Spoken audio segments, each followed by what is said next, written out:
Susio Talk. Susio Talk.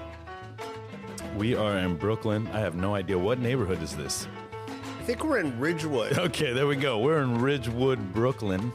Is this not technically Queens? I think we may technically be in Queens. For real? Maybe. Okay. Maybe. Got you. I think I'm getting some, I think I got to put this. What's wrong?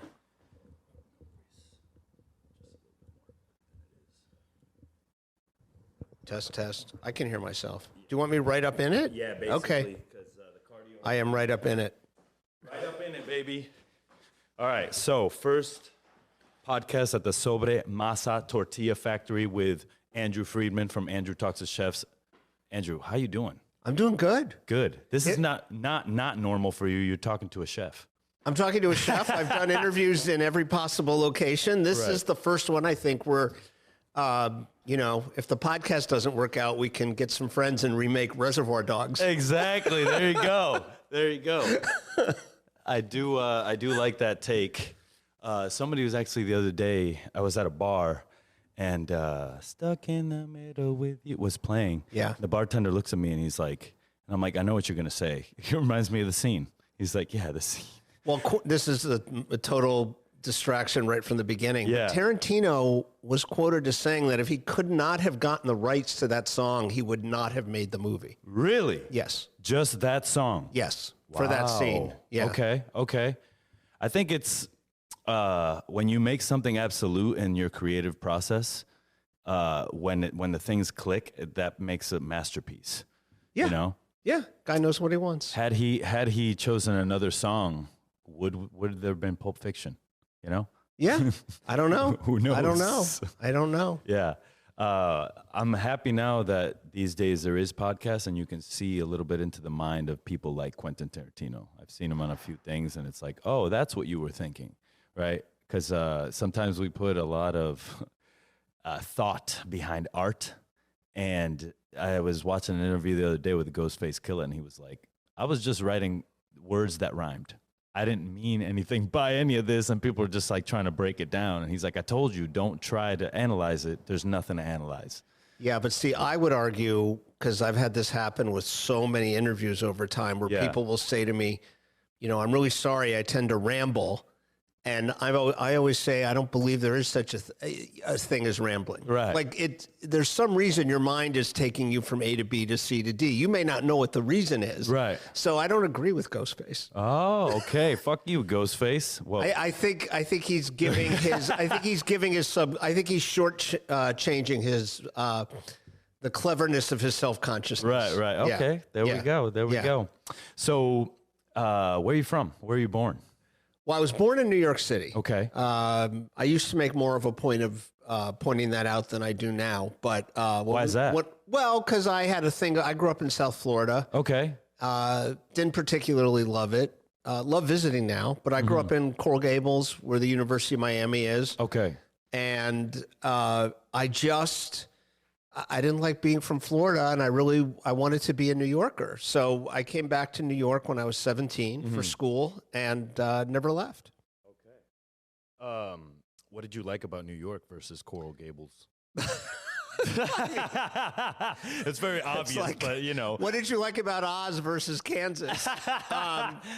What did I like? Well, everything. The Miami I grew up in is not the Miami of today. It's become such a international tourism and dual home situation down. There's a lot of people who have second homes there now from Europe and South America.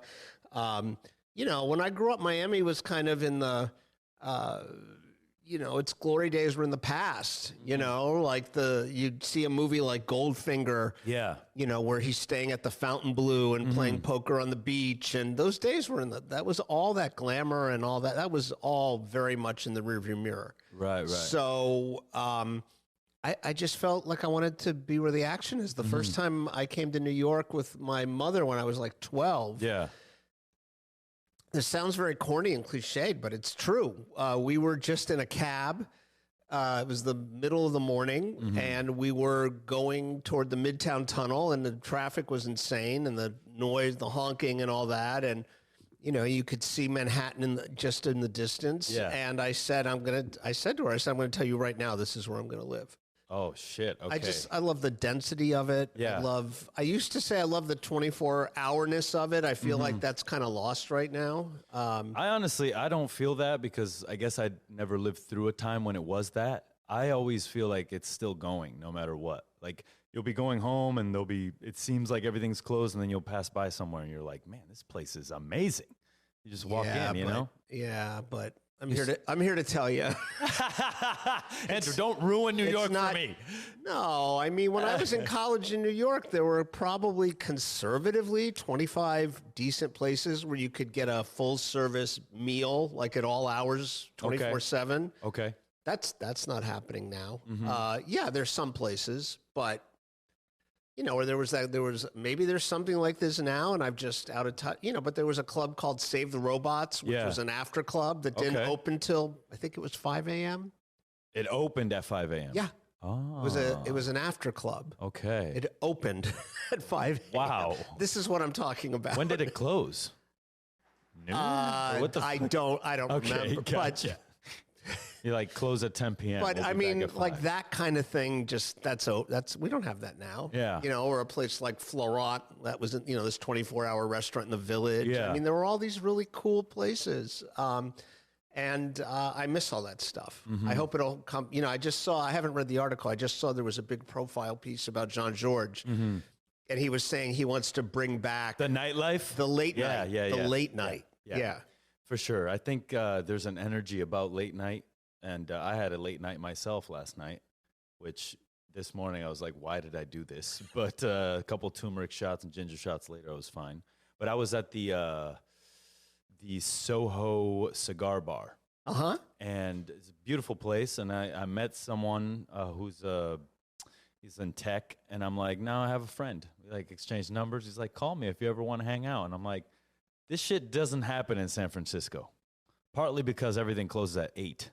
You know what I'm saying? So there might not be the late night, but the late night still kind of there. Yeah, it still bests most American cities on that front. I'm just saying, whatever. I don't want to be negative at the top of the show. Hey, it's all good. I miss and I'm constantly struck because I'll be out with people who are maybe just a little more than half my age. Yeah. And I'm the one who wants to like keep going because that's kind of how that's how I was conditioned, you know. Talk like to chefs, you know what I mean? Yeah, it's chefs just not. Don't stop. It's not the same. Yeah. Yeah, but yes, no, sure, Fuck of course, we have more of a late night than It's still not a driving city, so you don't have to worry about you don't have to worry about consuming whatever substance or liquid you're, and driving home. You know, that's largely avoidable, and I think that's a big piece of it. And it's so concentrated. Yeah. You know? I was actually telling the cabbie on the way over here, I grew up in Connecticut, and, you know, we're smoking weed at 16 years old. You smoked in the car. You had to go on blunt cruises. That's how, you know. And then a couple months ago, I got pulled over by a California state trooper after I had just lit a joint in the car, because 20 years later, I'm still doing the same shit. And he pulls me over and he's like, I'm going to have to ask you to step out of the car for a field sobriety test. And, you know, I freaked out for a second. Then I was like, you have been training for this for 20 years. You got this. Luckily, I passed the test, got back in the car, all good. But it was definitely one of those moments where I was like, damn, they're actually doing field sobriety tests for weed now. It's kind of crazy. I'll tell you something funny. I don't know, maybe about 10 years ago, I had dinner with about 6 friends of mine I wish it was still there, the restaurant Animal, John and Vinny's restaurant Animal. Okay. And I think it was Vinny Tolo, I believe? Yeah. I think it was on Fairfax, if I'm not mistaken. But I loved that restaurant, and we went there, and some of the people I was with were friendly with those guys. So it was a very, it was like 4-hour dinner. Yeah. They like to smoke a lot while they cook. They're very open about it. Oh, yeah. Yes. Oh, yeah. Yeah. And I think the origins of a lot of their dishes probably come from the same place. Yeah. The thing I love about them is that it's not so much at their fish place, when they had at Son of a Gun, but certainly at Animal, usually you see, if you know food, if you know the history a little, you see a dish and you go, oh, that's kind of a take on this, or that's kind of a riff on this. A lot of their stuff, I was like, it's not riffing on anything. It's just kind of created out of whole cloth. It's just brand new. Yeah. But without being weird, or it still tasted amazing. But anyway, I left that restaurant one night, and it was my last night in town. Yeah. I was staying at a friend's in Burbank, and I get in my rental car, and I honestly, I knew I was fine. I felt fine to drive. I also knew that probably if I got pulled over, I'd probably be legally over the limit. And I was driving along. I'm on Sunset, and all of a sudden I notice all the side streets are blocked by traffic cones, orange traffic cones. You can't get off. And then all of it, I'd keep driving, and up ahead, it was, I guess, 3 lanes. 2 of the lanes are cut off by the cones. Yeah. And there's this big sign that says LAPD sobriety checkpoint. Ooh. And they're just processing cars. Right. And there's like 3 or 4 police officers, and I get to mine. And I roll the window down, and he says, good evening. And I said, good evening. And he says, have you been drinking tonight? And I just looked him right in the eye, and I said, yes, I have. Oh. And he goes, oh, okay. How much? And I said, a couple of drinks over 4 hours. Yeah. And he goes, well, when was your last one? I said, about an hour ago. Yeah. He goes, you're probably fine. And then he goes, I want you to, without moving your head, follow my finger with your eyes. And he does like this mosquito thing with his finger. And I follow it. And he goes, all right, sir, have a good night. And I could not, they didn't have me walk a line. They didn't have me. Now, again, I knew I was fine to drive, but I thought I was hosed. I really did. That's the same test that happened to me. I was just like, don't you move your fucking head. Just follow the finger. But, I've never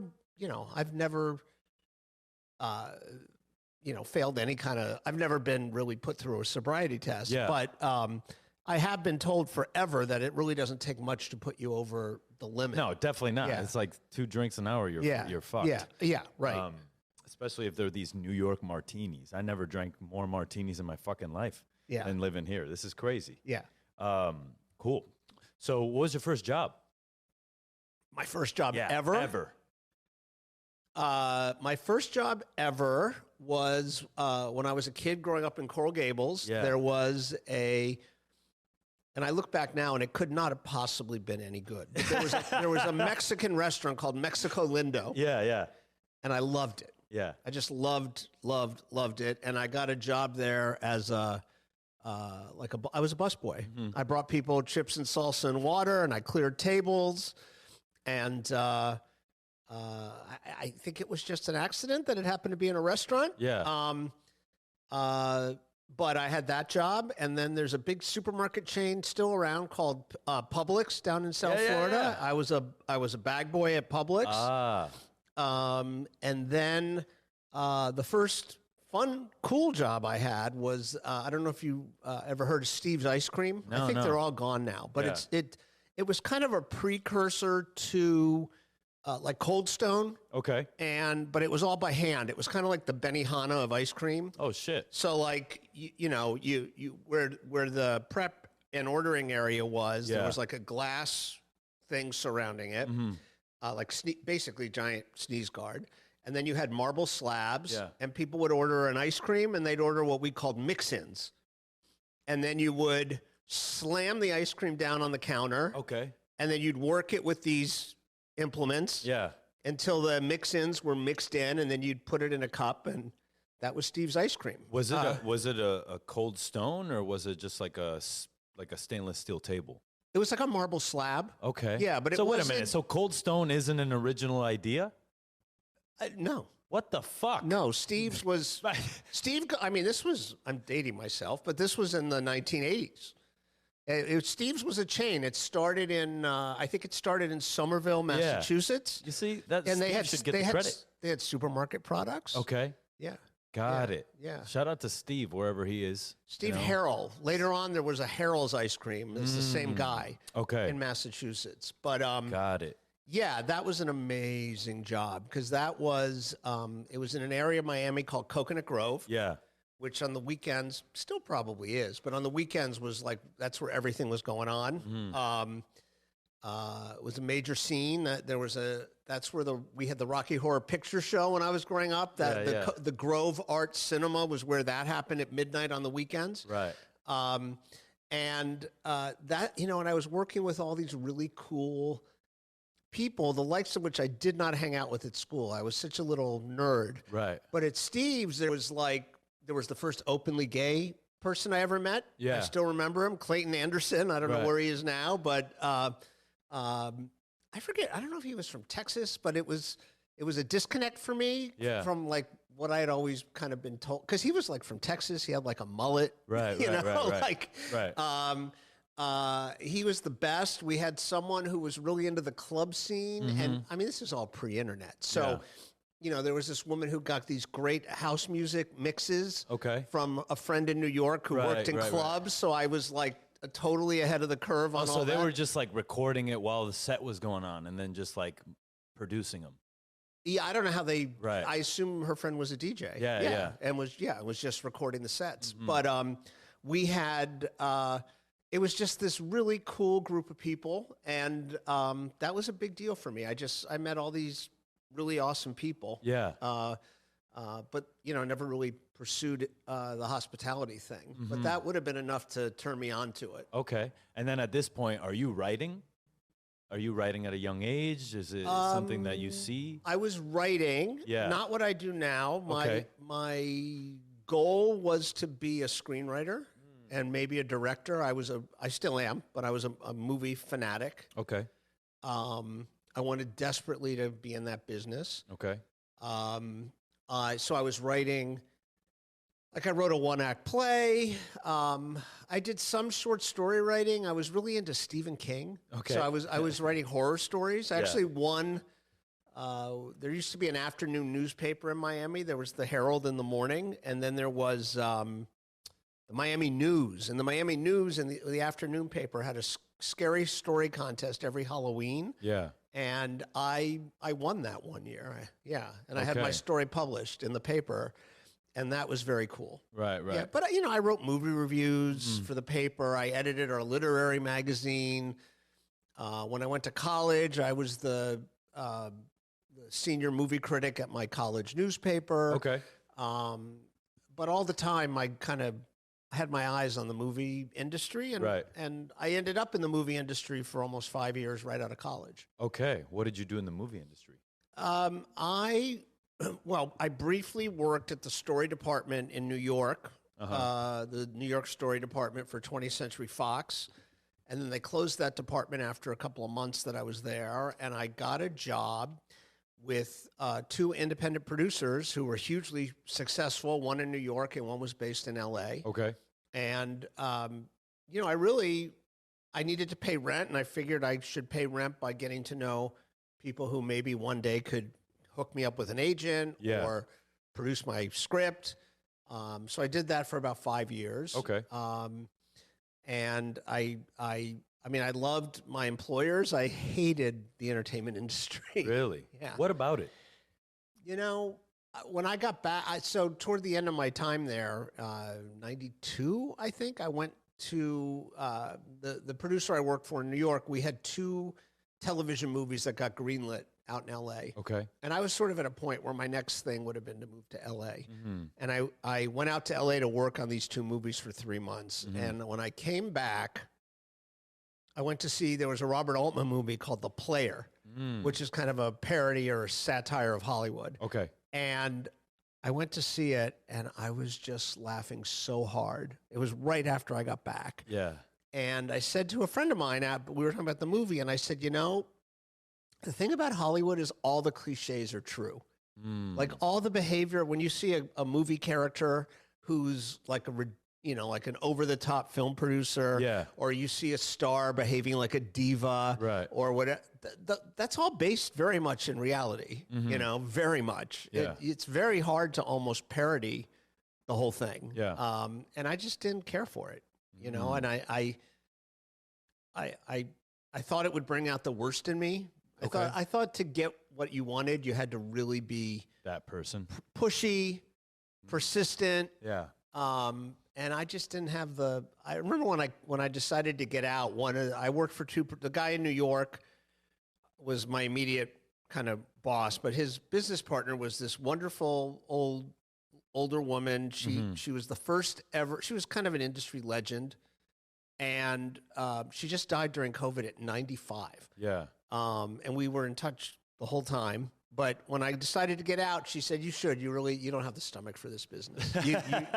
You're a writer. You have a writer's temperament. Okay. So I left and I tried just writing and trying to get screenplays written and sold. And I came close, very close, but it didn't happen. And the job I took to pay my rent was a job I just found through an advertisement, but I found a job working for a public relations agency. And at the time, it was the top restaurant PR firm in New York City. Ah, okay. And suddenly I was representing Alfred Portali at the Gotham Bar and Grill. Yes. A young Marcus Samuelson when he got hired at Aquavit. Wow. A young Rocco DiSpirito when he was making a big name for himself at Union Pacific. Yes. Rocco actually did my wedding at Union Pacific. Oh, no way. I represented Terra chips, the gourmet chips, when they were still being sliced by hand by a group of people in a basement somewhere. Holy shit. Yeah, but those are the kind of people I was repping. And next thing I knew, all my friends were chefs, and I really enjoyed being around it. And and then Alfred Portali, who was my client, was doing his first cookbook. Right. And it's a much longer story than this, but I ended up collaborating on it because Alfred and I had a wonderful rapport, and I would often help him. If he had to give a speech or write a difficult letter, I would do that with him. And for whatever reason, I had a bit of a knack for being able to make it sound like him or how he wanted it to sound, And I ended up doing his book, and I thought that would be a one-time thing. And, that was almost 30 years ago now. Wow. Yeah. And so you say a longer story. Tell us. Oh, God, I don't know if you really want to hear it. Chef, but we do. If not me, my listeners do. Well, they're like, so it's Andrew, baby. No. So what happened was I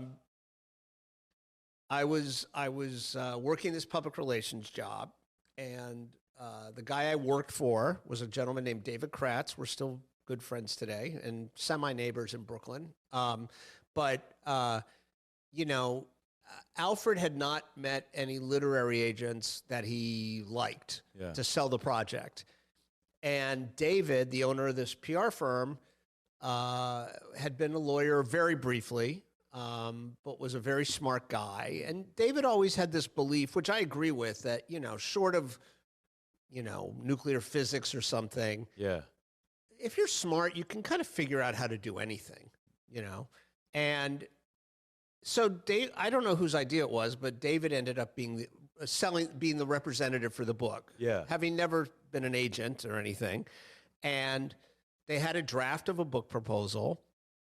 And one day, David just walked over to me and dropped it on my desk and said, this is the proposal for Alfred's book. I think it could be better. Can you punch it up? Just kind of like as part of my account work. Okay. And when I tell you I did not own a single cookbook at this time, I'm not exaggerating. I loved going to restaurants. Yeah. I wasn't a foodie. I didn't particularly like cooking. Just wasn't my thing. But I was a writer. So, I rewrote the proposal. And then when David was shopping it, I was out with some friends of mine one night, and they said, what are you working on? And I said, well, I'm opening this restaurant. I said, but the really cool thing is I just helped rewrite a book proposal. And they said, "Oh, for who?" And I said, "The chef of the Gotham Bar and Grill." And my friend Tom goes, "Oh," he goes, "my friend," and his friend at the time was the publisher at Doubleday. Yeah. And he said, whenever John Grisham comes to town, he and this guy's name is David Gernert, he and David have lunch at Gotham Bar and Grill. He goes, "Do you want me to hook you up with that office tomorrow at Doubleday?" And I said, "Sure." So we ended up getting the best offer from Doubleday. So I ended up half selling the book. Okay. I had done the proposal. Alfred had a writer on board. And I went to see him one day at the Gotham, and I said, "Listen, I can't really campaign for this because you're my client and it's a conflict, but, you know, I'd really love to write. I'd love to write the actual book. Yeah. You know, it'd be an honor." And he said, "Duly noted." And then he hired this other guy. And then, months later, Alfred and his wife at the time and their kids were away for the weekend. Yeah. And Alfred calls me and he goes, "Let's go have dinner and catch a movie." And I go, "Okay." Saturday night, I still remember all this. We went to see the movie 12 Monkeys. Oh, shit. With 12 Monkeys. Bruce Willis and a young Brad Pitt. Yes. That's a great movie.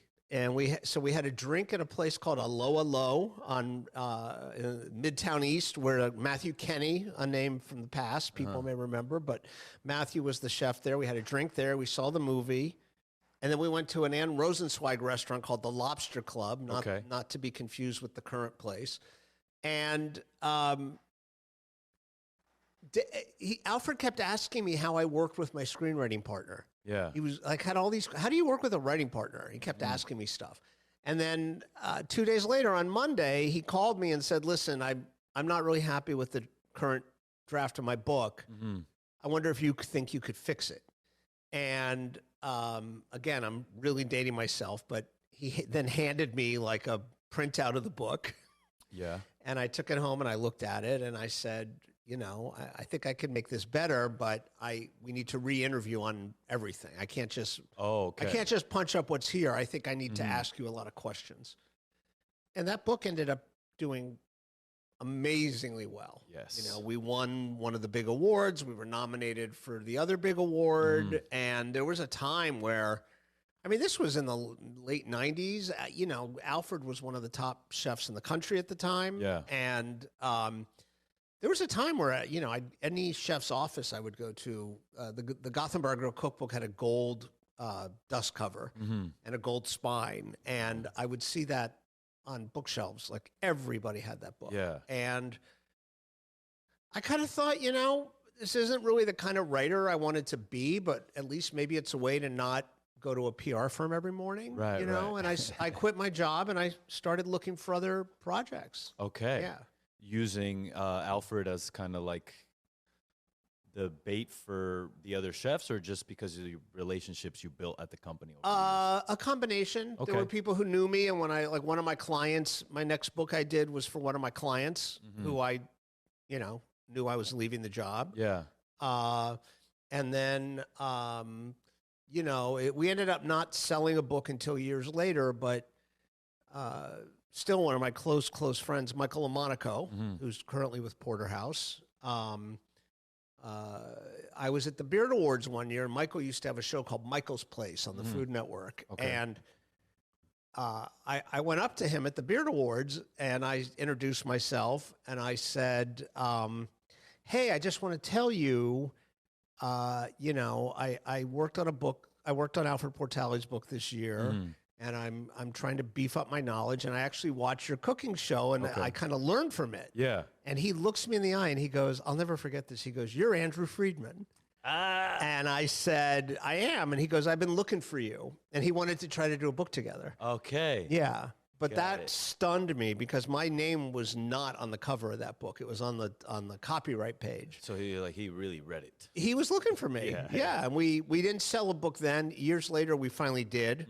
It published, I think, in 2005. Yeah. But he and I have stayed great friends for years. But yeah, so it was a combination. There were people I went after, and there were people who kind of were people. I wasn't known to the public at all. Yeah. But amongst agents and chefs, I was some editors, I was starting to have a little bit of a name as somebody who could, really help deliver a quality chef cookbook. Definitely. Yeah. And I'll ask you this: what do you think the main difference is between a Beard Award in 2025 versus a Beard Award ceremony in 1997? The ceremony? Yeah. Was there a ceremony in 97? Oh yeah. I mean, it was less than 10 years old at the time. Yeah. It was in New York at the time. Yeah. For several years, it was at the Marriott Marquis in Times Square, which I don't know if it still rotates. It's the space that Union Square Hospitality took over. There was a rooftop bar. Okay. I only mention this because, the ceremony was unbelievably long. So now they split the media awards and the chef awards into two different ceremonies. They do. Yeah. They did it all in one? It was all one shot. Ooh, was it like 8 hours? It was like 4 or 5 hours. It was like the Oscars. It just went on and on and on and on. Yeah. I mean, it was truly endless. And periodically, at least I would, you would maybe go up to the rotating bar at the top floor and have a cocktail and come back. So it was very long. It was a much smaller food community at that time. Okay. So, for example, they don't do it at all anymore, but for a number of years, there was a thing called Chef's Night Out. And it was the beards were on Monday. Mm-hmm. The night before the beards on Sunday, all these people would arrive in town. Okay. And there was a thing called Chef's Night Out. Now, eventually, that became a very kind of sponsored, ticketed thing. Like in the Beard's final years in New York, it was down in the food hall or the food court, whatever they call it, in the bowels of the Plaza Hotel. Okay. Like it was there once or twice, but you had to have like a ticket, and it had like a little like barcode. Yeah. And they'd scan you in. Well, when I was first around the Beard Awards, there was a thing called Chef's Night Out, but it was not a sponsored thing. It was just word got around that the night on Sunday night there's going to be a thing, and one year it was at the W in the East 50s. Yeah. And if you knew to be there, you belong there. Right. I mean, that's all. That's literally what it was. Mm-hmm. That's just it hadn't all been commercialized and commodified. Yeah. So those are some ways in which it was different. And, to be totally honest, I think a lot of the people who were winning, it's like when people talk about old Hollywood versus new Hollywood. There was more, whatever the culinary equivalent of glamour is, because all the people who were winning were like the pioneers of the modern American restaurant scene. Right. The awards were being won by like Wolfgang Puck and Alice Waters and David Boulez and Drew Naporent and Alfred Portali and these kind of Mount Rushmore figures. Danielle, right. Daniel Boulud and those were really the American chef phenomenon was still very much, in its coming of age, underground, a little bit in its infancy, and it just felt like I thought it felt like a much bigger deal. But I only say that because it was sort of, it was like this. It was like the first crop of like homegrown. Not everyone I just named was homegrown, but they made their name here, like Wolfgang and Danielle, and those people all got famous as American chefs. But it was the first crop, and I thought it just felt like a huge deal. The fact that there was a Chef Awards felt like a big deal. I should say as a footnote, I don't really have any use for awards in general. Okay, got you. Why do you say that? My line has always been that if you accept the validity of an award, then you have to accept the invalidating effect of not being nominated or not winning. And I just refuse to do that. I've never submitted my podcast for anything.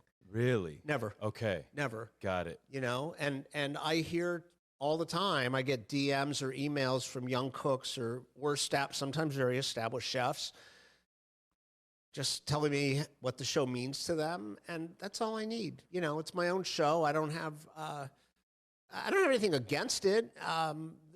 It does make me a little sad though when I see people crushed that they didn't get nominated or they never won. And by the same token, it you know, having been to the awards many times, it kind of makes me a little sad when I see someone who's incredibly successful, who I feel like should have a sense of accomplishment and nothing really left to prove. You know, to see people like leap out of their seats screaming, you know, with happiness to win this award, you know, I'm like, well, I wish you already felt that happy, right? You know, with what you've got, because the odds are so against anyone in your industry, right. You know, I just and at some level, all awards at some point boil down to some combination of politics and popularity. You know, is everyone who's voting on a Beard Award, have they been to all the nominated restaurants? Hell no. Right. So what's it mean? Right. What does it mean? I say this as someone who, you know, listen, I've judged. The last few years I've been too busy, but when I've been asked to judge for media awards, I've done it. Okay. You know, like they give you a category, like best profile, best magazine profile. I've been a judge.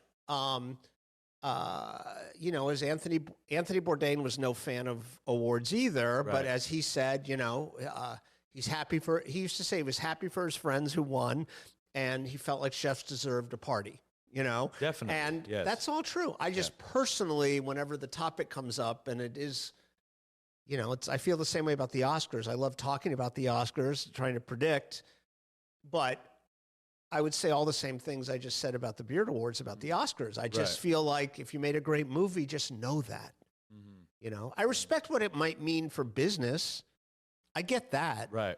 But I think, you know, the idea that there's a best restaurant in this country, especially these, you know, it used to be, well, no, it's just what, you know, it used to be that you were comparing like high-end fancy restaurants, right? That was kind of who was in the running for these things. Right.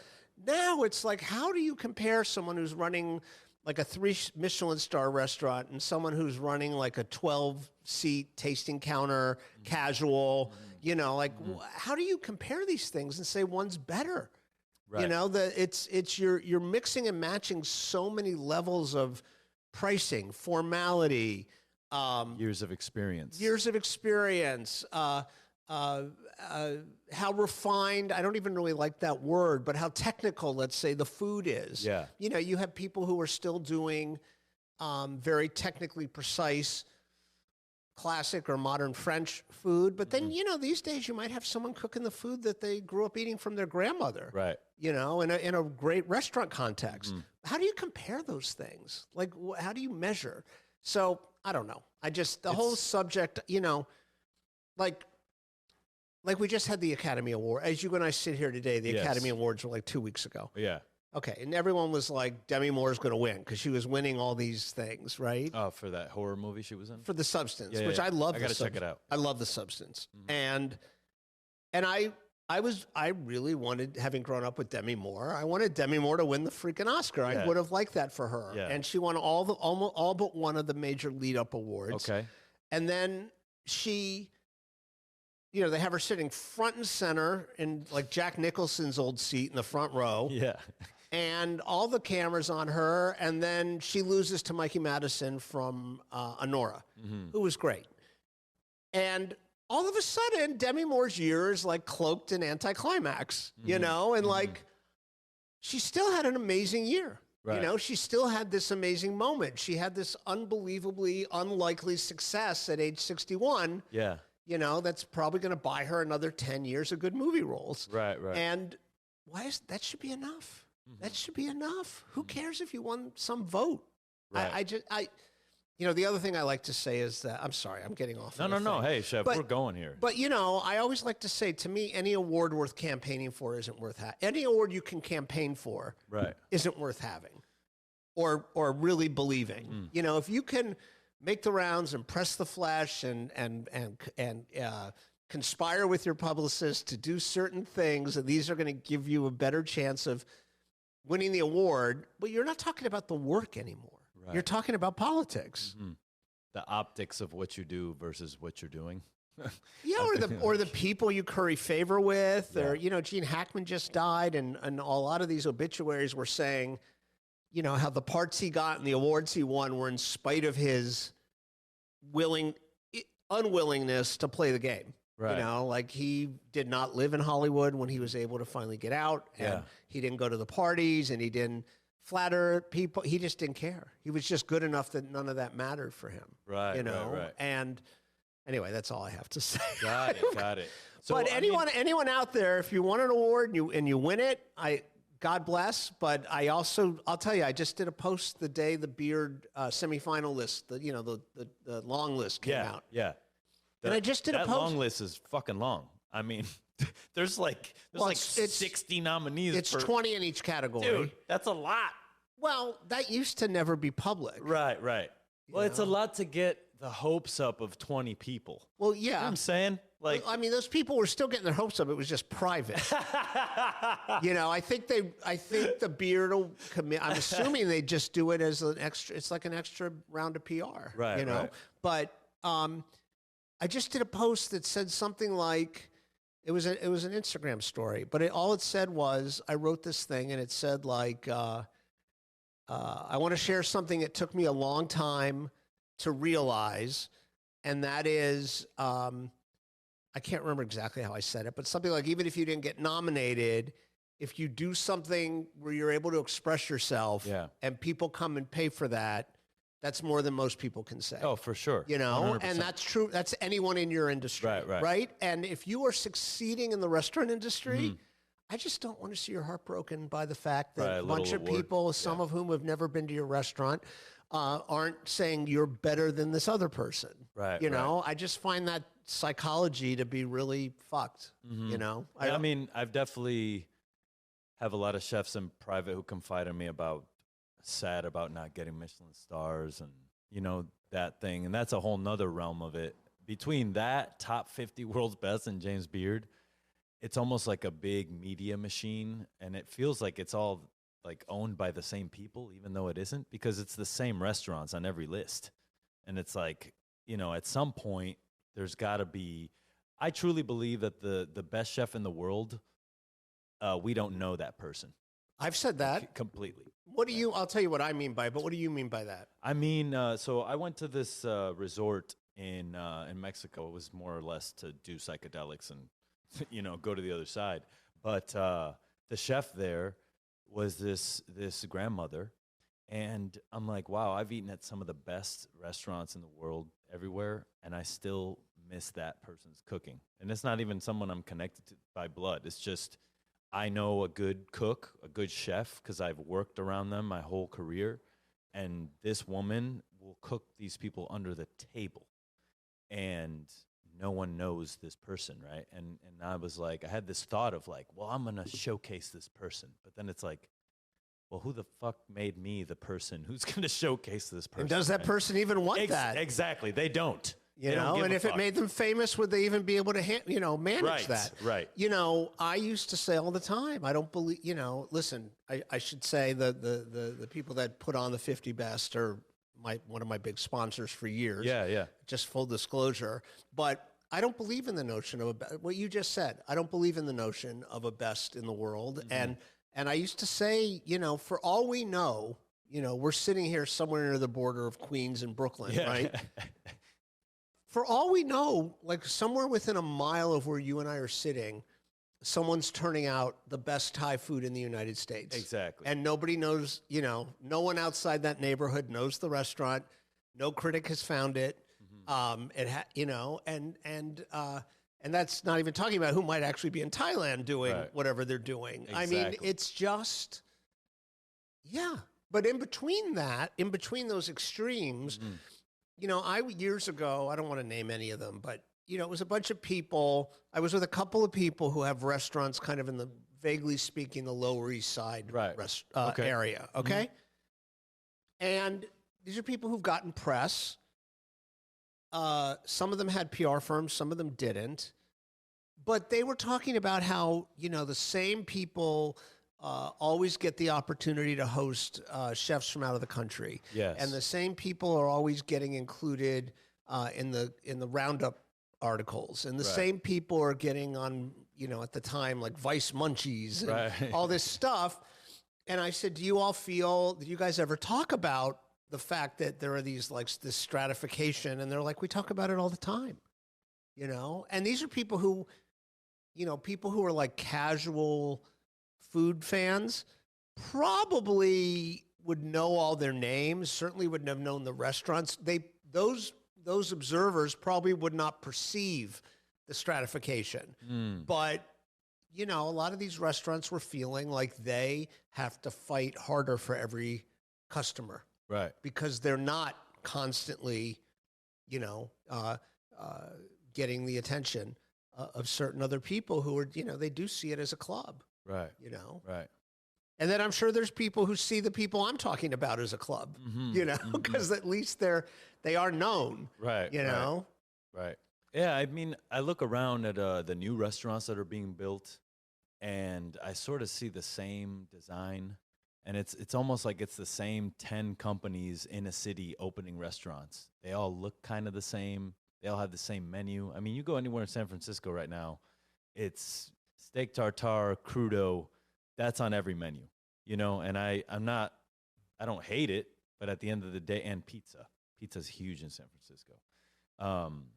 But I think the range of food in certain food cities is being dictated by these companies that open restaurants, rather than a chef himself or themselves going and opening a spot.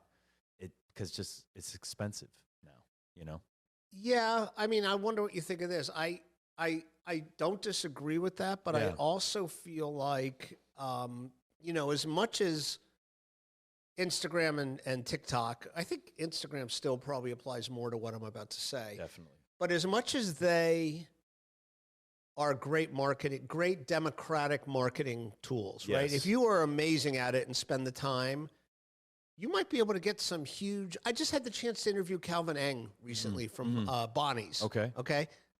They never had a PR firm. He and his wife Phoebe did it all on social media. Yeah. And that place made best new restaurant lists. And I mean, they really beat the odds to do all that without a PR agency. So it's democratic, right?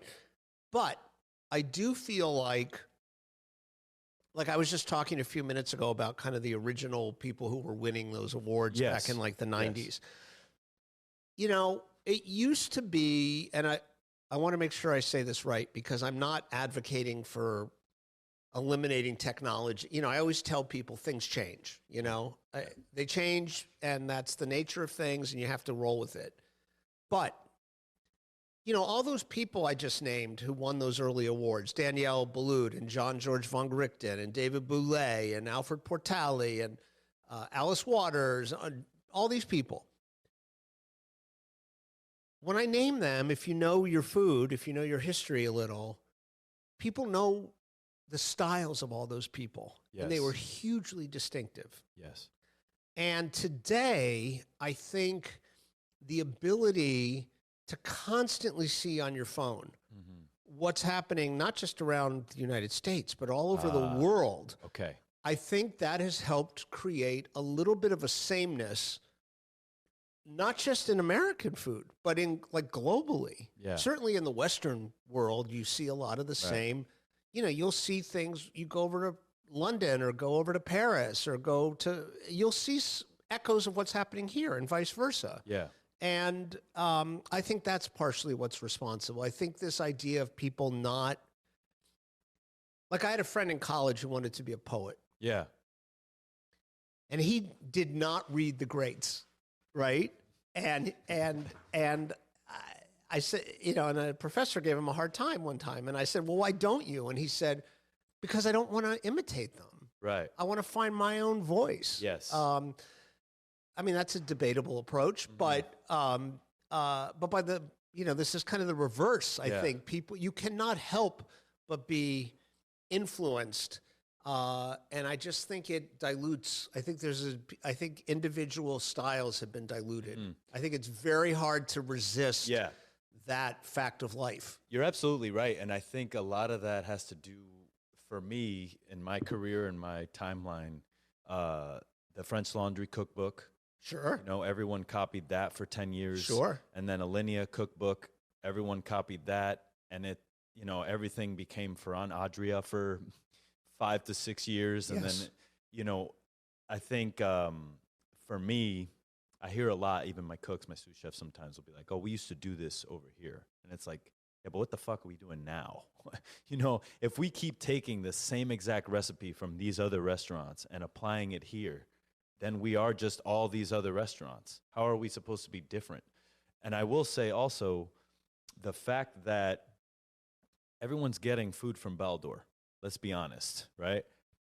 What makes my broccoli better than yours when it's the same broccoli? Yeah, there's a few applications in the flavor and the way we season it. Okay, cool. But at the heart of it, you know, just like Marco Pierre White says, Mother Nature is a true artist. If she's painting all over the city with the same paintbrush, then how the fuck is it supposed to be any better? You know? And so you go, like yesterday, I went to Union Square Cafe. And I just walked by and I was like, oh, Union Square Cafe, what is this? You know, because off the top of my head, I don't remember. And I'm like, oh, Danny Meyer's first restaurant? Fuck yeah. I go in there. It's delicious, you know, and they sent me this broccoli dish that was really good. And like, I'm still thinking about it today. But that always comes to my mind. It's like, we have the same broccoli sitting in our refrigerator. You know, where is it from? I couldn't fucking tell you, right?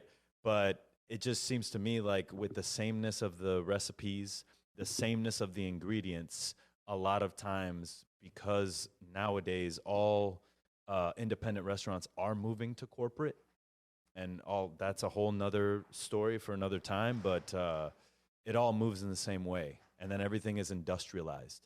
And so therefore, you know, like a lot of people forget, New Jersey is the Garden State. That's where all the farms are. You know, and motherfuckers talk about local and New York, but it's like the things are coming from the tri-state area, Connecticut, you know, even Rhode Island. Upstate New York. Exactly, upstate. Yeah. But those places don't get the recognition. How come there is no great restaurants in upstate New York and you're not hearing about them? You know, I'm sure there is because they're right there next to the farms. Well, so there's more. It's funny you say that because I spent a week, I had, in a very short period of time, I became aware of some people I know and some who I didn't, who were doing interesting things up there, upstate New York. And my wife and I went and did it overnight, and we had there's some good food happening up in the Hudson Valley. Right. Really good stuff. Mm-hmm. And a lot of it's very much based on the farms, mm-hmm. on what they're getting. Right. In fact, one of the restaurants has a relationship directly with its own farm. Right. So I think that is starting to change up there. Yeah, I love that for them because all these CIA kids are up there, and where are they coming to work? Down here, you know? And it's like, what about in between there and there's got to be places that are great to work at, you know? And I think that because these kids are so fixated on the marketing of it, they want to go work at the cool, big, new place versus going and cutting their teeth with a chef who's there every day, and you can work the meat station, and it's not just picking herbs for 3 years in a refrigerator before you actually even get on the hotline, you know? You have to be almost an indentured servant to a lot of these kitchens to get great. Look at 11 Madison Park. They have 100 staff. I mean, how the fuck do you move up there? It's not like the CDC or the executive chef are going to move on at any point. You know what I mean? Yeah. And so what is the trajectory of the new cook today?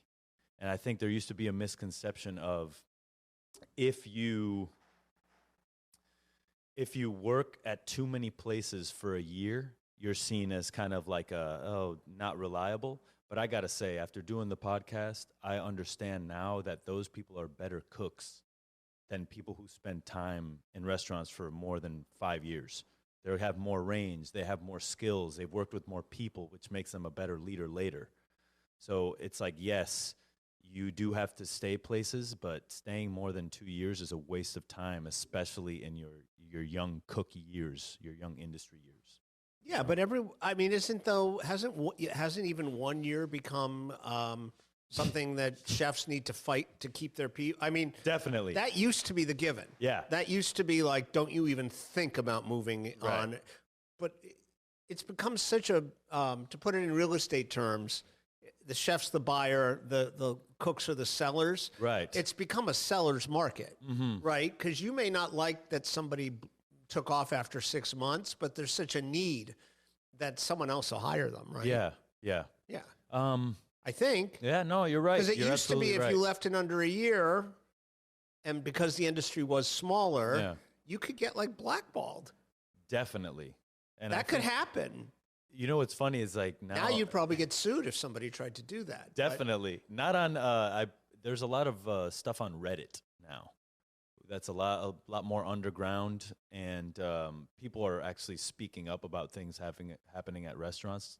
But I do feel like there's actual abuse, and then there's like perceived abuse. Meaning, if I tell you, "Hey, sharpen your knife," it's not sharp enough. Oh, I'll tell you what. I'll tell you an example. A while ago, I told a cook of mine, because he was given undercooked meat, and he got to the line, and he's there slicing it. It's like, oh, it's undercooked. So I said, did you check? And no, I didn't check. And I was, this other guy gave it to me. And I was like, well, trust no man. You have to verify. Trust but verify. And so a week later, I'm sitting in an HR office, and they're like, chef told me not to trust anyone. And I'm like, what? Why the fuck am I in trouble for this, first of all? And two, it's like, that's not what I meant. But nowadays, you have to be such a leader in the minutia of the wording that you use, that it kind of takes away from the artistry of it. And it makes you kind of be like, why am I here? Helping these people who don't want to be helped, who put up barriers to get better. I didn't mean don't trust anybody. I meant you need to verify the things that you're being given. And I think a lot of these people that are out here working in food shouldn't be working in food. There's a lot of restaurants that just open because, hey, open a restaurant. It's fine. I think that you should have a certain experience behind you before the city says, all right, you can open a restaurant. Because a lot of these guys, the bank wins no matter what, no matter if the restaurant's successful or not. And I'm not talking about the examples you were just put. Just good. Generally speaking, I think what often happens, and I think this has been going on as long as there have been restaurants in the modern vein, like restaurants where, generally speaking, somebody is pursuing some kind of a dream. Right, or some kind of a means of self-expression through food or hospitality. Right, as opposed to just like a mom and pop place. I think it's very similar to all. I used to be in the movie industry, right, and it's very similar. Somebody wants to get a movie made. It's like my old boss said to me, "You don't have the stomach for it." Yeah. Like producers basically are people who will just like walk through walls to get their movie made.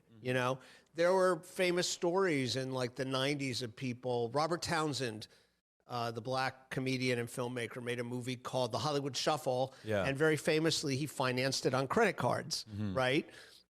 Somebody has the dream. It's very, a lot of people are so single-minded that I do think they will take huge risks. And if your dream involves making a movie or having a restaurant, there are other people around for that who might be affected by that. Yeah. I'm not justifying anything, but I'm saying I think that is the common denominator. Right. It's somebody who wants something so bad. Yes. And, the flip side, because it was the artist who got hurt, right? Because they didn't need an army of people to do what they do. Yes. Is the music industry, right? So forever, and it still happens, I'm sure, but there are these famous stories, like I think it happened to Billy Joel 3 different times, Yeah. of people who were just so eager to have a record deal like they sign everything away, all their rights. You know, Prince had that situation. That's why he became the artist formerly known as Prince. Right. And his name became a symbol because he had signed his, like everything away, you know, and you know, in those cases, the artists get damaged because in pursuit of their dream, they make bad deals, but they're the only people who get hurt. Right. But I think that's the special sauce. You know, I think that's what drives people to make certain bad decisions, or just be like, I don't want to know how the sausage gets made. I just want to sell, you know, cook the sausage and sell it. Right. I'm not defending anything. I'm just saying I think psychologically, I get it. I did a short film when I was in my 20s, produced a film for a friend of mine. Yeah. And I ended up putting some money in that I didn't really have to spend. And I never got that money. You know, like I wanted to make a movie. Right. You know, Yeah. like I made a really bad decision for myself. Anyway. I did the same thing, you know, trying to open a restaurant in San Francisco, and it's still open to this day. And I wanted that chef owner title so badly that I took like a $70K salary in San Francisco to be executive chef, you know, with 10% ownership. But realistically, there was no papers signed. There was nothing. And I remember the owner wanted to basically extort people to pay them less and work them more. And he was going to make my guy sign a piece of paper. It was $1,000 for 6 days a week, 12 hours a day. And he called me from the back kitchen. He's like, hey, come here. Like, something's wrong, because he speaks Spanish. And I found the guy, like, slapping the table, like, slapping the thing. And I'm like, this is what this guy does. He intimidates the worker into signing these contracts and then extorts them and uses them. Meanwhile, his wife is driving, like, a Lamborghini SUV. You know what I mean? And I started to put two and two together, especially because his executive chef of another restaurant applied to work here. And he had me interview him without me telling him who the owner was. And, you know, the red flags keep popping up. And then finally I have a confrontation with the guy, and he's like, don't worry, buddy. They won't sue you. They'll sue the LLC. You know? And it's like, wow, there's a lot of great restaurants out here that people love and enjoy that are not operating at a level of integrity. You know what I mean? And it sucks, but it's just the reality of the situation, you know? And that's what we're talking about here. Like, we're having is just getting to the truth of it all, because like a fucking Eater article sometimes is pretty harsh. Well, I did want to ask you about your book, because we haven't gotten there yet, but I have the notes here. The Dish. Yeah. Lives and labor behind one plate of food. So how does this book get made? How does this book get made? Yeah, like, are you thinking about this like years beforehand and have the idea floating around, or are you just like? Well, in the case of that book,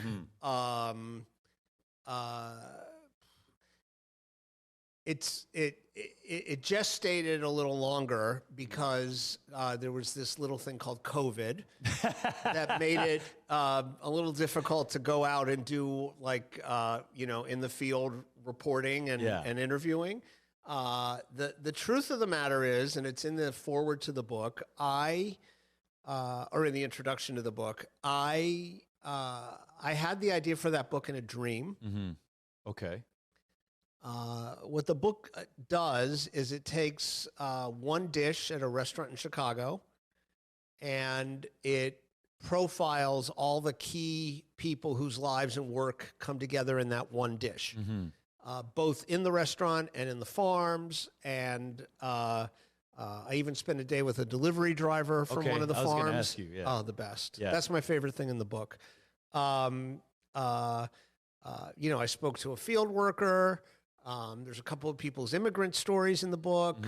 But I woke up one day, I don't know, 2019 maybe. Yeah. And I had that idea, and I had the title. I didn't have a subtitle, but I'm like, I want to write a book. It's going to be called The Dish. and it's going to tell the story of these people. I didn't know it would be in Chicago. I kind of knew how the book, exactly how it would end, which is how it ended. And then COVID happened, and I couldn't get out and sell it. I wouldn't have been able to go promote it. You know, in basically from when the lockdown happened, which was almost exactly 5 years ago today, as we sit here. Oh, shit. It was March 13, 2020. Yeah, you're right. We're sitting here on March 16th. Right. Holy shit. Yeah. But from about that moment until the end, certainly the end of 2020, the publishing world was very gun shy about buying book ideas. Okay.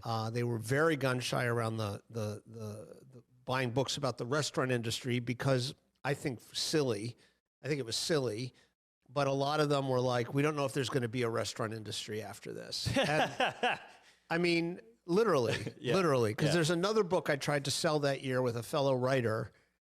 Remember the whole reset notion? Like the industry reset? Yes. Yeah. So I wanted to write a book called Reset, and a fellow writer here in New York and I wrote a great proposal. And the feedback, because my agent shares rejection letters, it was like, this is a great proposal. These are the guys to do it. We just don't know if there's going to be restaurants after that. I'm like, what are you talking about? Yeah. What are you talking about? That's wild to say. There have been pandemics periodically throughout time. They always end. Like, I don't know. I mean, the way people lost their minds thinking like, oh, we're never going to shake hands again. And we're like, our lives will never be the same again. Yeah. I mean, there was a pandemic at least as bad as this in 1918, you know, and we didn't have the technology or the medical advancement or any of the stuff we have today. Yeah. I mean, that was nuts. Anyway, we couldn't sell that. Yeah. And then in the fall of 2020, there was a book.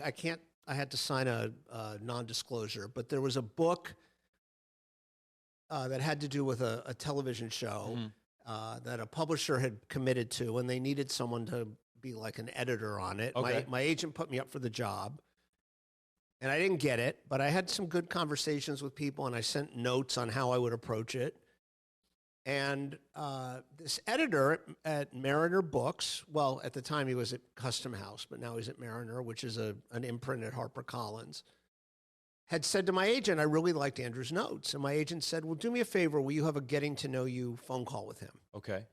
Because we couldn't meet in person. Yeah. And I had a phone call with this guy.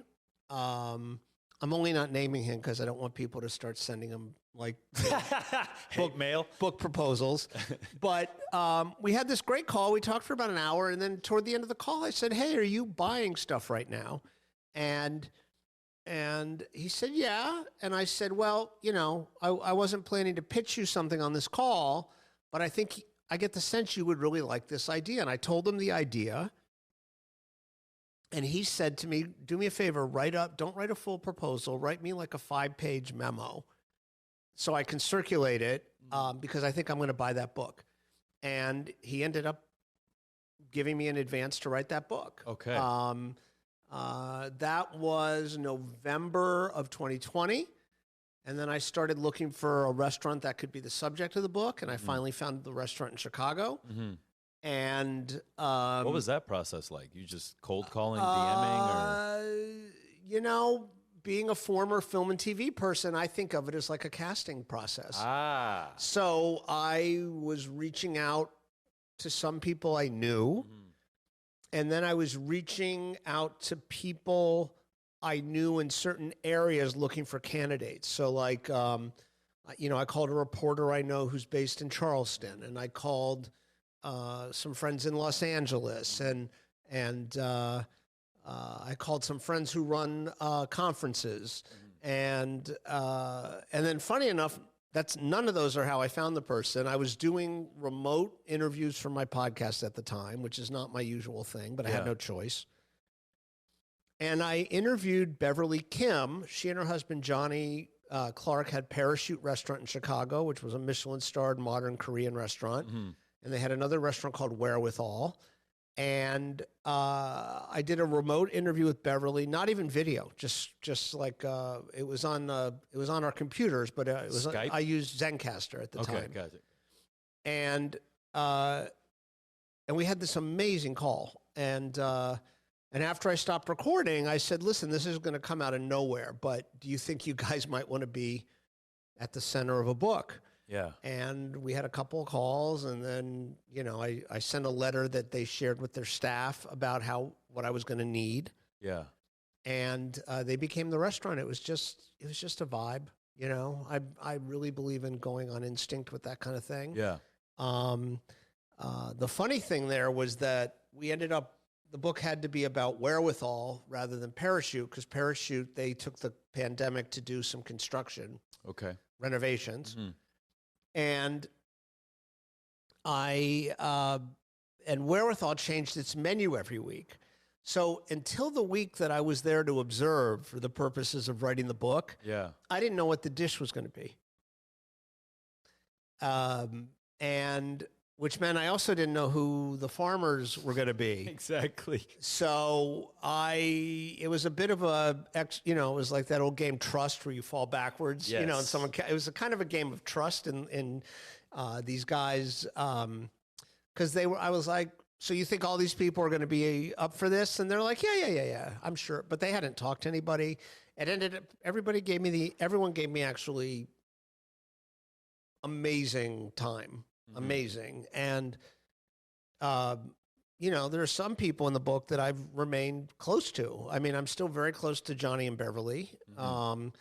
I just traded text the other day with Mark Hoffmeister, who's the truck driver I spent the day with. Okay. He had written me on Thanksgiving last year.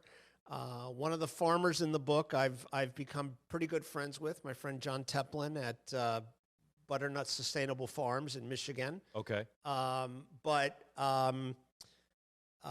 It was a great experience. I learned a whole lot the book is also, it's told during a dinner service. Yes. So, it's funny, we were talking about Tarantino before, because the structure of the book is kind of a little bit Tarantino-esque in that the present day of the story is the dinner service. Uh-huh. And then as ingredients for that dish are being handled, mm-hmm. you get a profile either of the farm where the dish comes from, or where the ingredient comes from, mm-hmm. or the delivery driver or whomever. Yeah. Or you get a profile of the cook who's handling the food, right? So I always say, like, all Tarantino movies, basically, it's like there's the present day, and then there's all these breakaway backstories, mm-hmm, right? Mm-hmm. And that's kind of what the book was. Okay. But I love that book. It's much smaller scale than the one I did before it, which was Chef's Drugs and Rock and Roll. But I think for me, it's the best thing I've done. For sure. I mean, you got Lisa Donovan, Marcus Samuelson, Amanda Cohen, and Tom Colicchio in the back. Come on, chef. This is amazing. Yeah. Do you ever want to do another dish? Another same story, but another plate, another restaurant? Maybe. I mean, if that happens, it would probably happen in the context of a TV series. Okay. A couple of producers tried. Mm-hmm. Actually, before the book was done, I sold them on the idea just based on the concept. Okay. And we shot what's called a sizzle reel. Nothing happened with it, but I hope someone else will try to take a crack at it. But, I'd love to do a show where each episode, mm-hmm. you take a dish and you do that with the dish. Okay. In terms of writing, I kind of try to keep moving forward. I don't like to, it's just my own thing. Okay. I did a book. The first thing I ever did was a book about the Bocuse d'Or competition. Okay. And for about a year, the next 2 years, I kept getting interviewed for pieces about the next team that went to the Bocuse d'Or. Mm-hmm. And I didn't mind it for 2 years, but, it did occur to me there are people who write, they'll write about a subject, and all their books are kind of in that lane, and they're the people who turn up in every article about it. Yeah. You see this with presidential historians a lot, where like every 4 years during election time, you see the same people, telling. And for me, it's to each their own. But for me, I was like, I want to, like I did Chefs, Drugs, and Rock and Roll. Yes. Which was about the American chefs of the 70s and 80s. And the question then was, are you going to do the 90s and the 2000s? And I'm like, maybe someday, but I kind of want to do something about right now, which is what the dish was. Yeah. And then the next book I'm doing, I sold under the working title, The Opening, but I'm taking 4 new restaurants and I'm writing about them from the inception of the idea to the launch of the actual restaurant. Okay. So that's what I'm working on now. Okay, got it. Yeah. So I like to pick different times, different people, different generations, and kind of move around. I don't like to get too comfortable. Yeah. Where are you in the process of this new book? Are you like almost finished, just starting? About halfway. Okay. So one of the restaurants is materializing in the Napa Valley. Okay. Wow. Shout out to Napa. Shout out to Napa and St. Helena. Yeah. Oh, really? Yeah. That's where I lived for 10 years. I worked you were at Meadowwood, right? I worked at Meadowwood, yeah. So that's one of the restaurants. Yep, one of them is the person still looking for real estate space and raising money. Yeah. So, they're kind of staggered. My publisher gave me a nice long lead time because I didn't want to, I'm writing about places in different parts of the country. Yes. And I didn't want to be writing about all 4 at the same time. Right. Because I didn't want to not live at home for 2 years. Like I wanted, one of the subjects is so one of the projects is a veteran restaurateur. That's the one that's in Napa. Okay. Veteran independent. One of them is a first-time restaurateur. That person's going to be here in Brooklyn. Okay. One is going to be like a non-conventional restaurant, like maybe a food truck. Okay. That I haven't selected yet, but I'm looking now at the Northeast and at the Northwest and Southwest. Excuse me, at the Southwest and the Southeast. So one's going to be like a food truck or something, and then I want one restaurant from like a big restaurant group. Right. Like a Let Us Entertain You type group. Take us to Coral Gables. We'll go back to Coral Gables, baby. Well, I have my eye on actually a group in South Florida. Yeah. I've never written about my home state. So I think it'd be fun. Yeah. And there's 2 groups I'm looking at. They both are Latino operated, and my late stepmother was actually Cuban, born in Cuba, and I grew up with a whole set of Cuban step relatives. Okay. And I would love an opportunity to write both about like the Cuban American community and scene and about Florida. Yeah. So I'm sniffing around a couple of prospects down there. 100%. Yeah, I would love that. And then I'd love maybe the food truck. I'd love to maybe like Austin, maybe. But I haven't locked anyone in. Got it. Yeah. And do you find that your projects are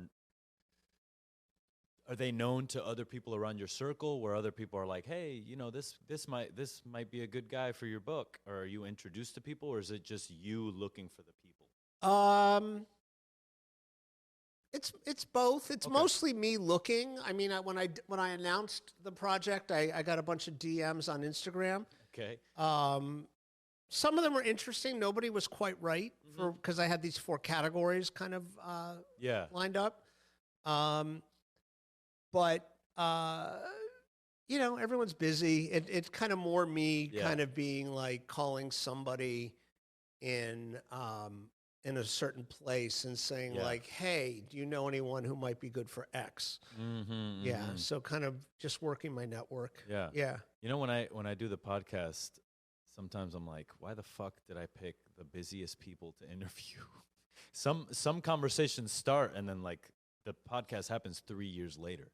Oh, really? Yeah. Because of their schedules? Yeah, basically. And also, I'm not you yet. You know what I'm saying? Stop. So, no, you Chef, come on.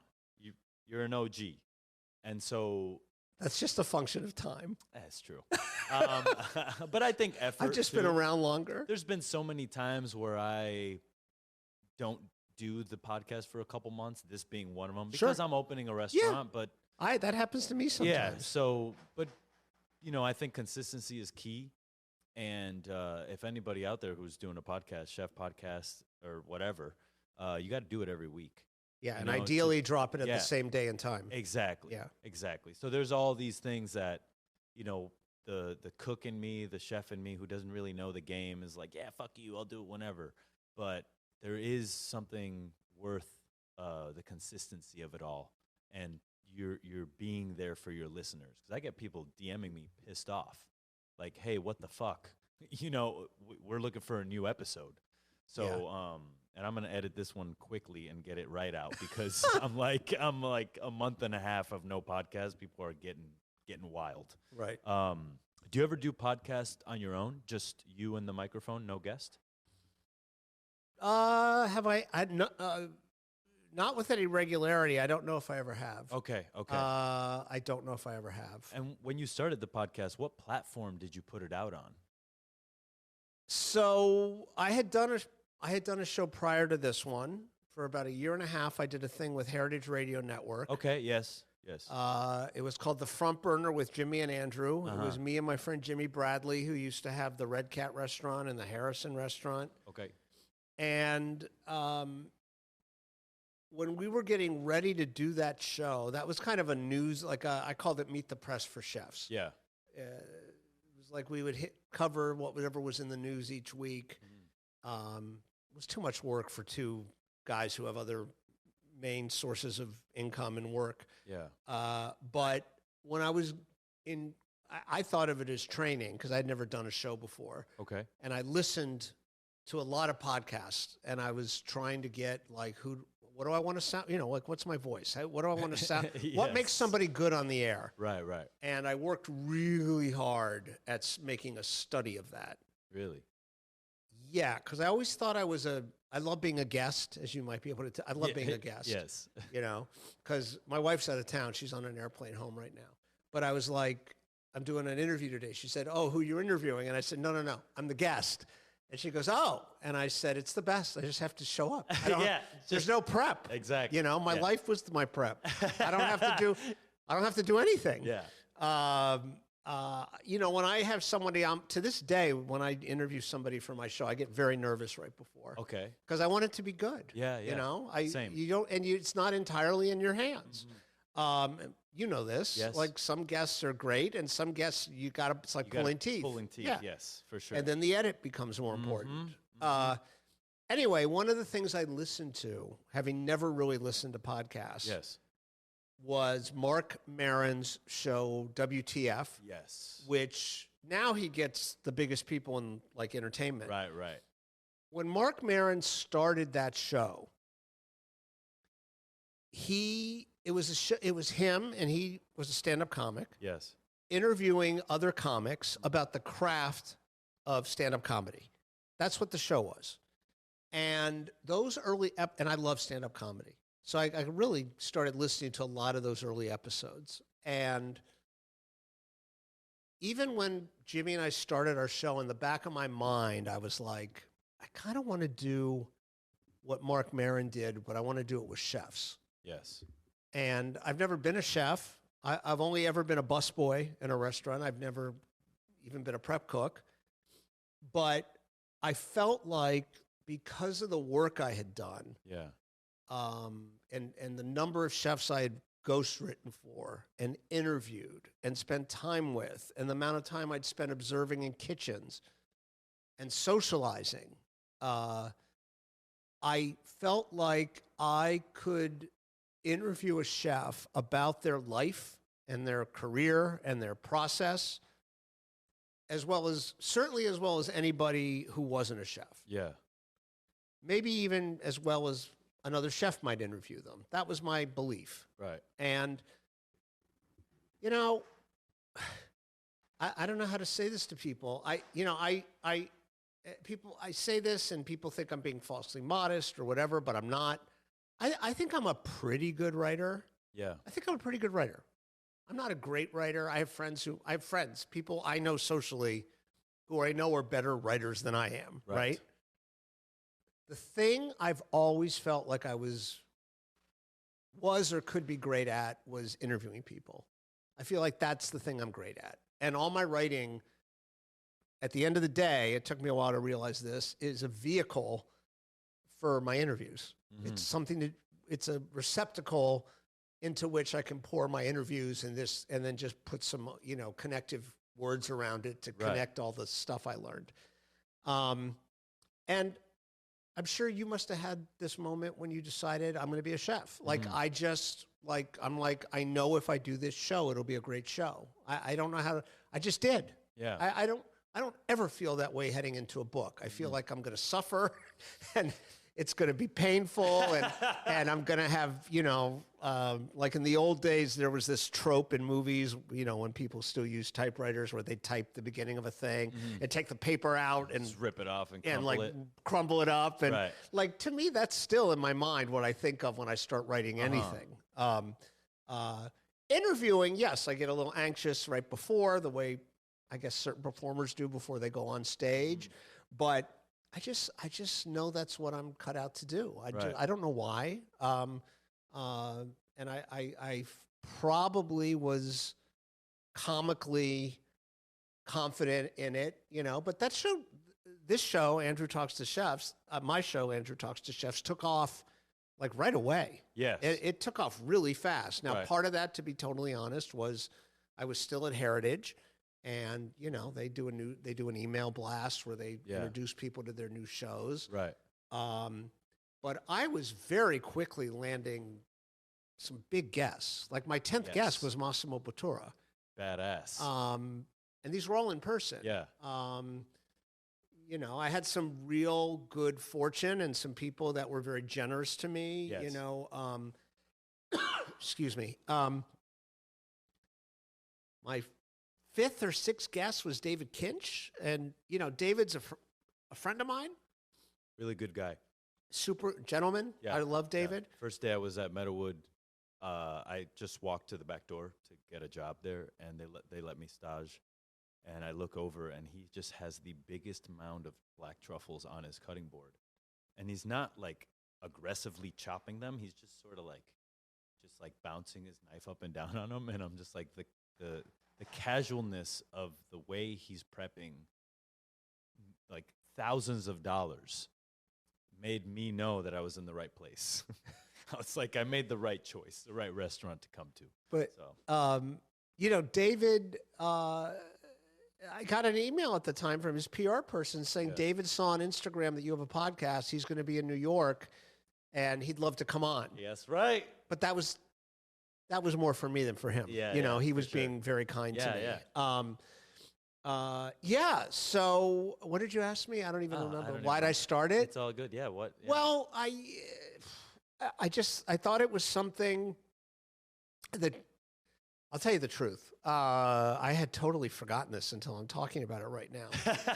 There was a show called A Chef's Story. Okay. The late Dorothy Cann Hamilton, who had founded the French Culinary Institute, did this show. And it was like roughly 1 hour biographical interviews with chefs. And Dorothy tragically died in a car accident. I don't know. I don't even know if it's been 10 years yet. But, and after a period of time, I went to the powers that be at Heritage Radio Network, because that's where the show was. Yeah. And I said, what is going to happen with that show? And they weren't sure. And they had talked to some people, and I said, I would love to steward that show. I would love to do that show. Yeah. And that was going to happen.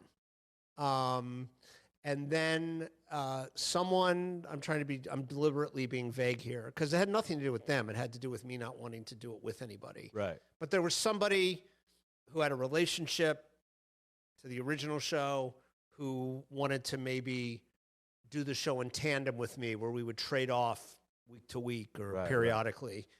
And I said, I won't do that. I feel like I'm developing a little bit of a voice on air. Yes. And I'm going to work really hard. And I just don't want to share it. I just want it to be me.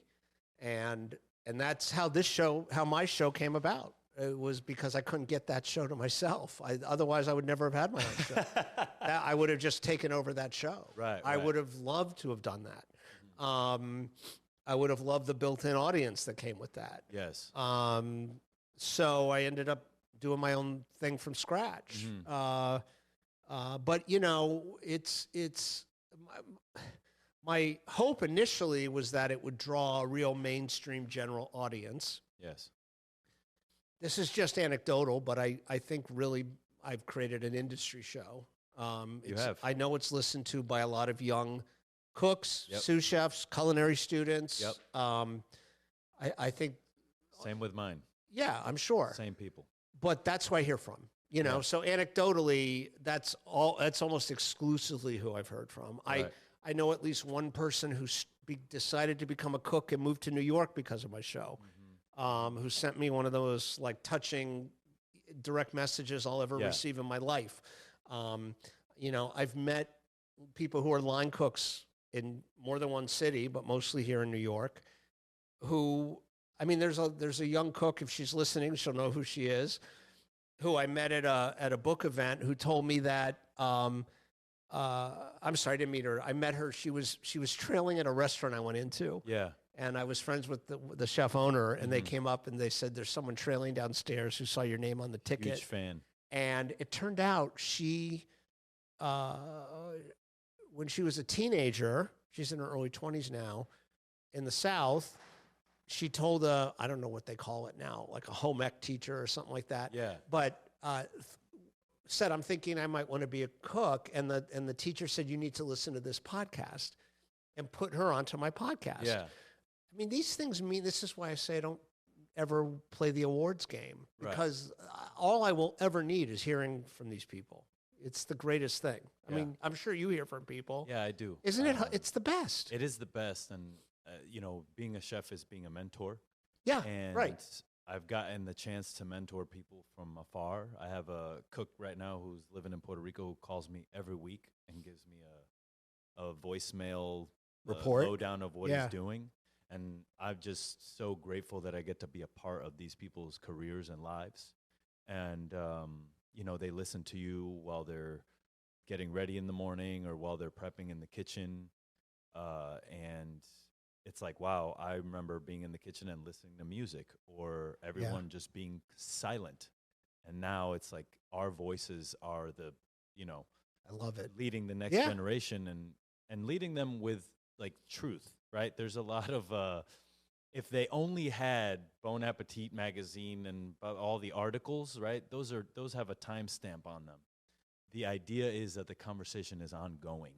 There's more every day added on to the, you know, the ethos of our industry and the world that we live in. So I'm super grateful, and this means a lot to me, not only to me, to the listeners. And I just did Chef's PSA, and I heard it. I actually heard it. Yeah. He's the other one that's like, you know, on kind of the same level. We are becoming the Mount Rushmore. You're already there. Stop. Chef's PSA is already there. I'm getting up there, baby.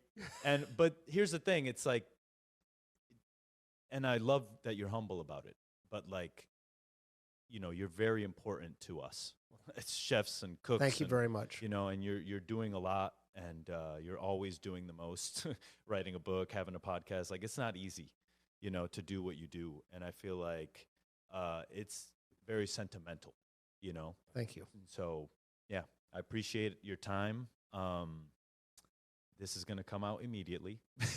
So no time to market it. Should have just gone live. Exactly. Before we leave, though, I do want to ask you about your network. Mies Network, I believe. Yeah. Yeah. What is great? How did that come up, and what are you doing? Thank you. Yeah. Thank you. So, as many of your listeners may know, if they listen to my show, they definitely know, because Mies is now my presenting sponsor. Okay. But Mies, MEEZ, is a wonderful virtual tool that my friend Josh Sharkey, Josh has his own podcast called the Mies Podcast. Okay. Josh used to have a multi-unit business in New York called Bark. It was kind of a artisanal hot dog / sausage Okay. There was one on Bergen Street over near where the Barclays Center is now. Right. And I think he had one or two other locations.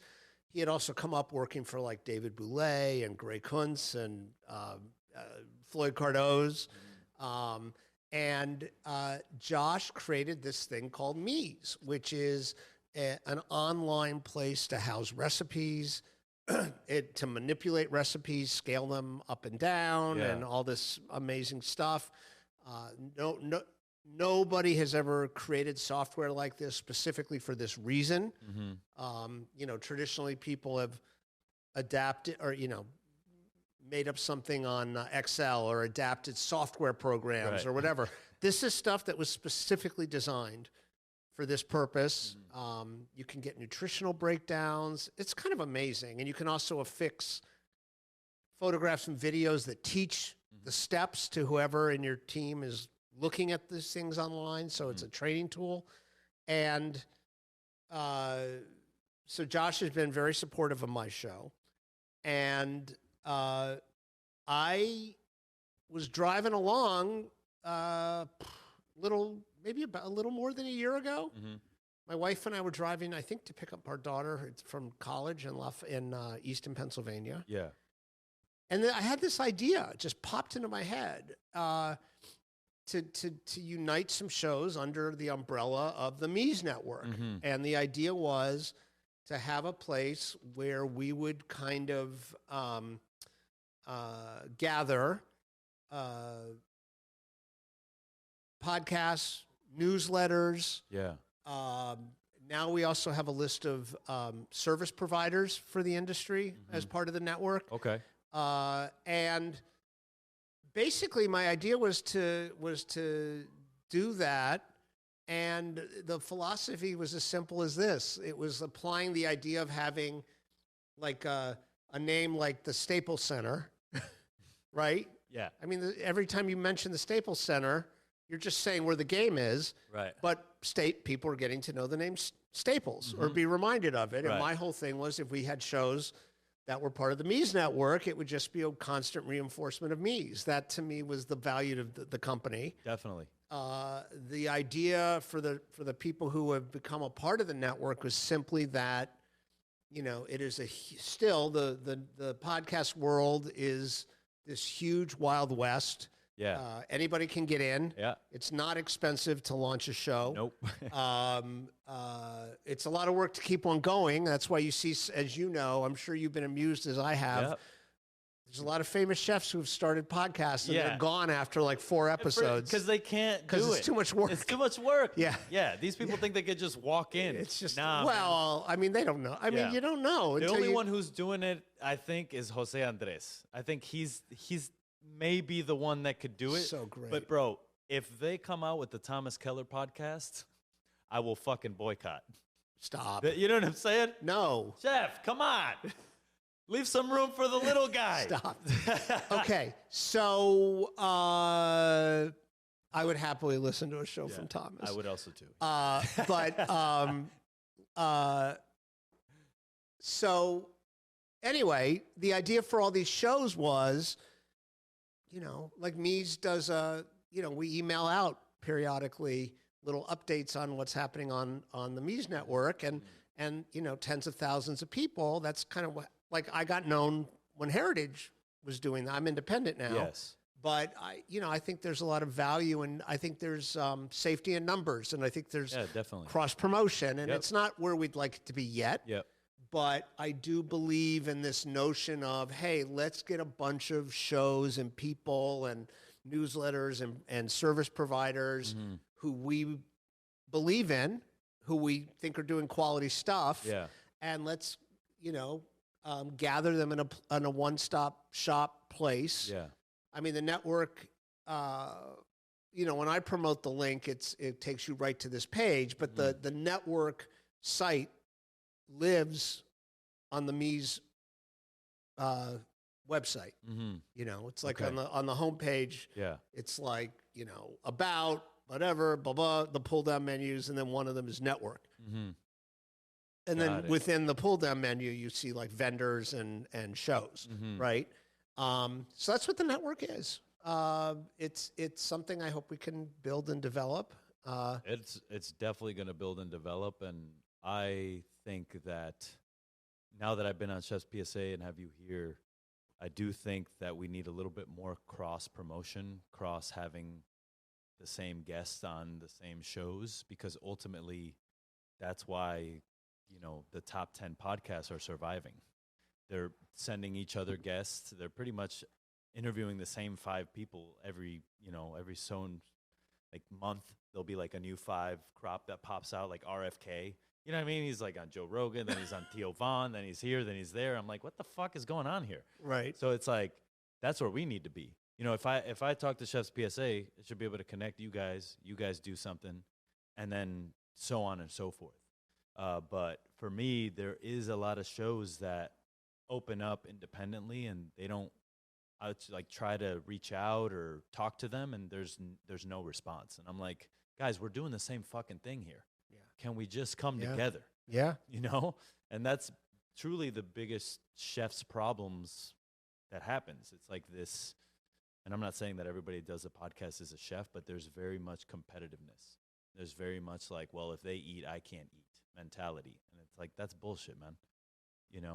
I see this thing that keeps me going, and it's 7% of all podcasts on an episode last week. So if you really want to do this, consistency is key, and it's here for the taking. It's also, you don't have to have the highest. You can have numbers that probably sound relatively low to people who are used to hearing the numbers that like television shows get. Exactly. But it's a fairly low threshold to be in like the top 5% of all podcasts from a listener standpoint. 100%. 100%. I mean, like, I don't even know if you have to have 2,000 listeners in the first month of an episode. It's a low bar. Yeah. And I was talking to someone who was thinking about joining the network.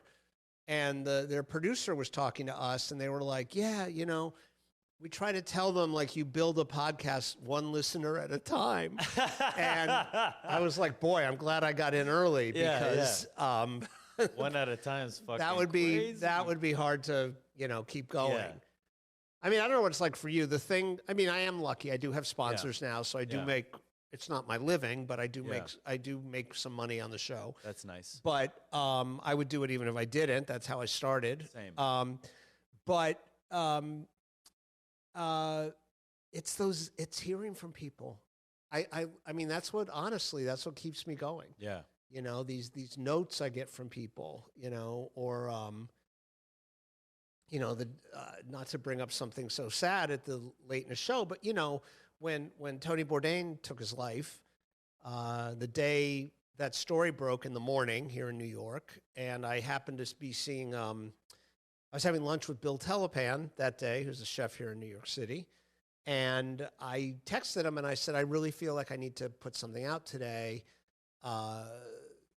Can I bring my recording equipment? We just do like 30 minutes on Tony. Yeah. And we did, and I was still at the network at that time, and I didn't edit or anything. I just took the audio, and I uploaded it to my computer, and I put it up on Dropbox, and I sent it to the engineer, like from Oceana, where Bill was the chef at the time, and they just threw it up on the air. Yeah. But like, I heard from somebody from Chile that day. Wow. I mean, that's crazy. Yeah. And they were like, I was looking for something from you today, Like, obviously that's a very sad circumstance, but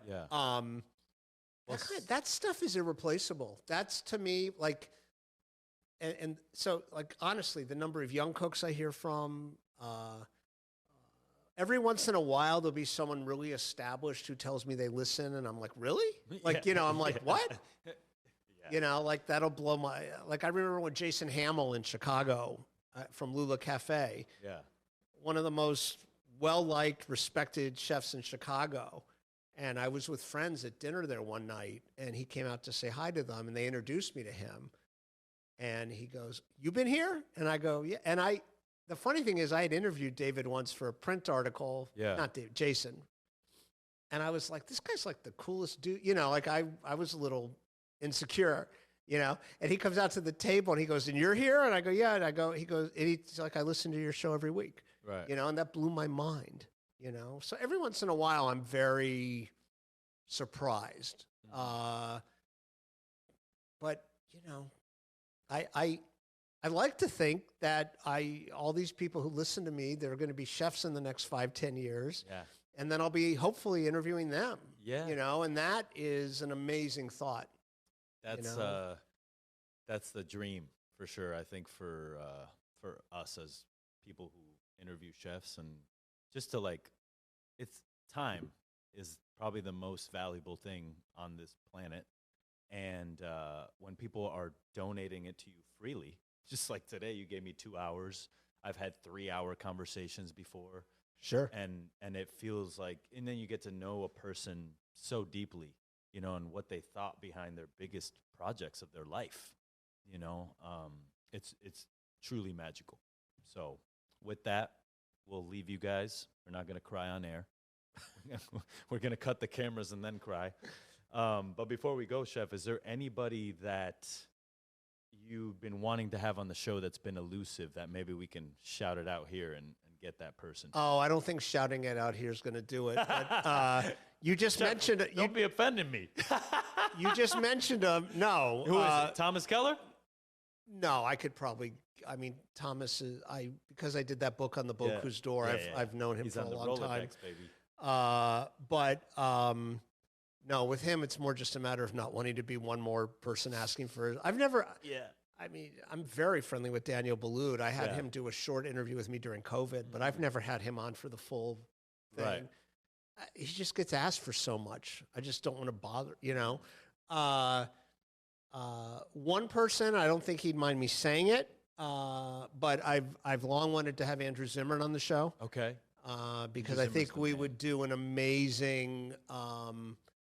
He was on in a group thing once at the Cayman Cookout. Okay. But I'd love to. I know the era he came up in so well. Yeah. And he's such a great speaker, and I think we would have. I think that'll be great. We've been actively talking. It's if I did remote shows, he would have been on by now. But he's going to, I think, be on in the next year. I hope. That's really cool. But the most elusive one is, you just mentioned him, is Jose. Yeah. I'm dying to have Jose Andres on the show. I absolutely, like everybody does, I just respect him so much. I think he's such a great guy. I've met him a bunch of times. He said one of the nicest things anyone's ever said to me. He told me, this was also at the Cayman Cookout. He goes, "You are the troubadour of the chefs." Yes. What a sweet thing for somebody to say. You probably inspired him to start his podcast. No, I really don't think so. Chef, but it's going to happen. But I would just love to really get into what drives him to do all the great stuff he does. I just think he is. I think he does. I think he's a great guy, and I'm not trying to introduce politics, but I think the fact that he is not unafraid to engage. I don't know if you follow him on Twitter, but no. I mean, he'll engage like JD Vance, and say like, "Hey, we should all get together and talk about this, and let's be, kind to each other." Exactly. And I'd love to facilitate you coming to see X. I just admire the hell out of that guy.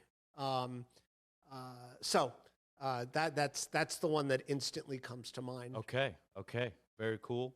Sucio Talk podcast here in the Tortilla Factory, Sobre Masa. Real quick, I'm going to put the camera on you. Tell them where they can find you, Chef. Oh, thank you. You can find me. My website is andrewtalkstochefs.com. My Instagram handle is at ToquelandAndrew, and that's TOQUE, not the other kind of toque, TOQUELAND Andrew, with no spaces or dashes. And the show on Instagram is at Chef Podcast. Awesome. Thank you so much. All right, signing off from the Tortilla Factory here in Brooklyn, maybe Queens. Sucio Talk podcast number, I forgot what number this is. Jose Andres, get your ass on the show. Andrew talks to chefs. If anybody out there is listening to this and you work for Jose Andres or at a Jose Andres restaurant, make it happen. All right? Signing off. You happy? Oh, yeah. Okay. I loved it. Good. Loved it. Good. No, it's always better also after.